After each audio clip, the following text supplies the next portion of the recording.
what we really are is truth, is reality. And that reality appears to be totally hidden, totally covered up by this illusion that I am a body mind. But it's never, there's always, let's say it's always there. It can never be fully covered up. It's always there, shining as the subject, shining as I.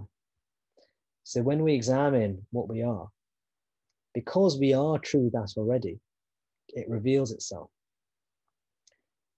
Logically, you could say anything that ego does is perpetuating itself. This is something you hear. This is something very common. Anything that ego does is just perpetuating itself. But this is a dogma. This is a belief. It's not true. There is one special kind of activity that the ego can do that doesn't perpetuate itself. Most of the stuff the ego does perpetuates itself. It reinforces itself. But the one exception is self-inquiry. And it goes into itself. It doesn't, because everything the ego does is attending to objects. What Sri Sadhu Om, what Ramana call the second and third persons, objects.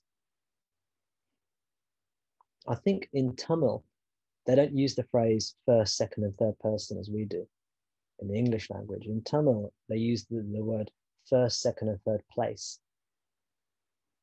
So the ego is always attaching to the second place and the third place, meaning gross and subtle objects.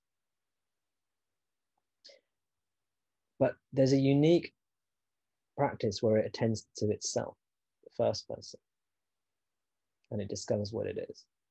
And because the truth is always shining as I, as the subject, which is the first place, the first person, this trick, as it were, reveals what we truly are.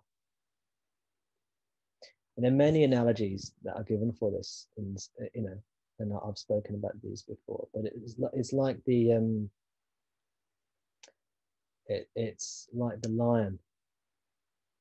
lion cub who was brought up amongst sheep and was taught to believe it was a sheep. So you've got a lion, now a grown lion, who thinks he or she is a sheep. And everywhere, the lion looks, it sees sheep around him because it's been brought up amongst what it thinks is his brothers and sisters, the other sheep.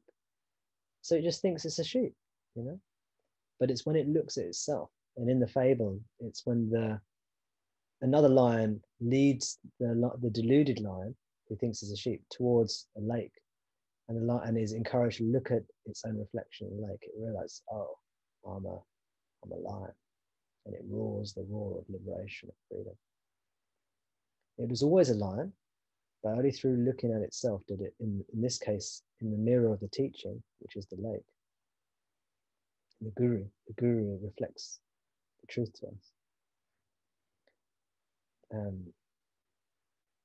Do we realize what we truly are? And the ugly duckling is another one. The ugly duckling who actually is a swan. And again, realizes what it truly is. If you're having a dream and you think you're the person in a dream, you think you're a dream person, but you think you're a real person. You don't realize it's a dream.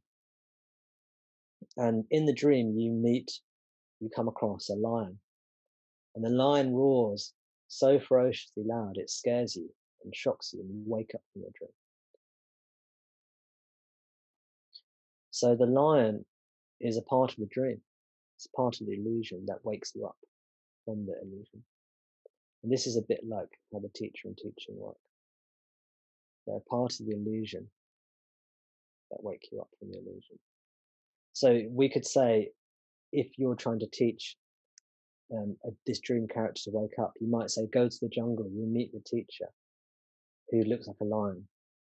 So you're telling the dream character to do something within the dream. And you would say, well, that's just perpetuating the dream, isn't it? There is no real person. It's just a dream. Yeah.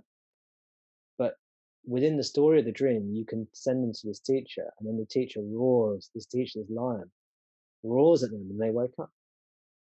So it's how something in the dream can actually lead to waking up.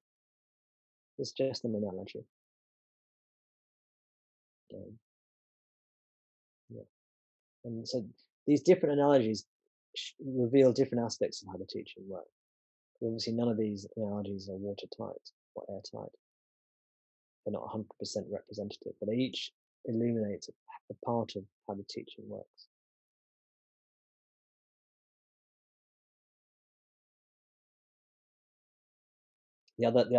Another example is the lady who wears a necklace. The lady with the necklace around her neck, and it's a really precious necklace. Maybe there's a huge diamond pendant, but she doesn't realize she's wearing it. She thinks she's lost her necklace, so she's frantically looking for a necklace everywhere. Now, logically, you could say, well, she hasn't lost her necklace. Why is she looking? She doesn't have to look. She's already got it. But the teacher would say, no, this lady's getting, she's suffering greatly because she thinks she's lost her precious necklace. She looks all over the house for it, and she gets more and more panicked as she can't find it. And then she starts looking outside the house, and she's getting more and more panicked because she still can't find it. And then she starts wandering further and further away from her house, looking. You know, she's looked at the vicinity near the house, and now she's wandering further afield because she can't find it anywhere. She's looked in the house several times. She's looked around the house several times. Now she's wandering all over the place. She's feeling tired. She's suffering. She's feeling weak. She's scared that she'll never find this again. And then the guru, represented by a passerby, comes along and leads her back into the house again. The path that she's been taken outwards, she's trying to find her happiness outwards. The guru takes her back into the house again, inwards, into herself, and shows her the mirror right in the heart of her house. And when she looks in the mirror, she sees this necklace there on her neck the whole time. She realizes, I was always the self. The treasure was always with me. I'd never lost that treasure. It was always with me. So this is another analogy given. This is a traditional analogy. It's in the scriptures. Ramana mentioned it too. How these teachings work. If she knew the necklace was there the whole time, then there's nothing to do. But the teaching is there for the one who apparently doesn't realize. You wouldn't say it's that lady who's frantically looking outside the house. She's wandered a good few 100 meters away from her home, and you say, "Oh no, you don't need to do anything because the necklace is there." She doesn't know it, and so she suffers accordingly. It's only when it's known, in quotes. Again, it's not a real knowledge as such. It's only when it's realized. Again, you can't put it into words. But it's only when the I am the body idea has disappeared. That's what it is. That's the knowledge.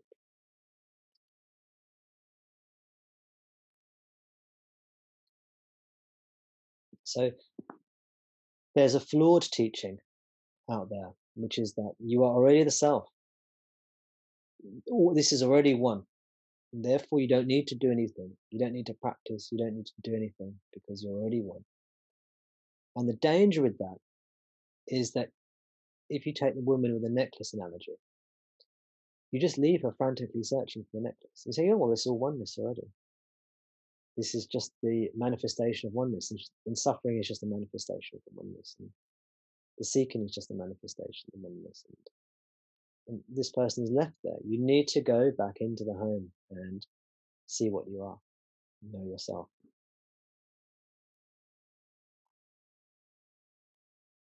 And then you can kind of say, yes, all is one, because you've truly seen for yourself. But until then, it's just a concept. And again, I just want to reinforce the idea that there's nothing you need to do, because anything, and some people say anything you do is just perpetuating the ego. This is a belief. There is something you can do that will end the ego. You can be very clear about that.